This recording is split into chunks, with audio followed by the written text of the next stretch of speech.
తోటలో నేను చేసే పని ఏం లేదు, కాకపోతే మోటార్లు చూసేవి ఉన్నాయంట వేరే వాళ్ళవి. కొద్దిసేపు నువ్వు మొక్కజొన్న కోతులు రాకుండా చూసుకుంటుంటే నేను వెళ్ళి మోటార్లు చూస్తా అని తీసుకొచ్చా. పని అంటే ఉంది. మొక్కజొన్న ఇక కొద్ది రోజుల్లో ఇరుస్తారు. ఆ డ్రిప్పులు ఉన్నాయి కదా, ఈ డ్రిప్పులన్నీ మొత్తం లాగి మడత పెట్టాలి, అంటే చుట్టాలి. కానీ ఇప్పుడు నేను ఒకదాన్ని అది చేయను, ఆయన ఉంటే చేస్తా.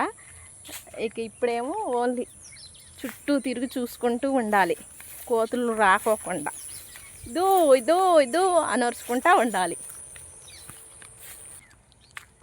లియో సార్కి ఫ్రీడమ్ వచ్చింది.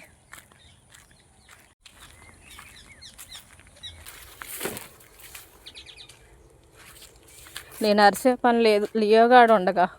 కోతులు ఏమన్నా ఉన్నా కొంచెం చప్పుడైనా ఈడే ఉరుకుతుడు, మనం చూసే పని లేకుండా.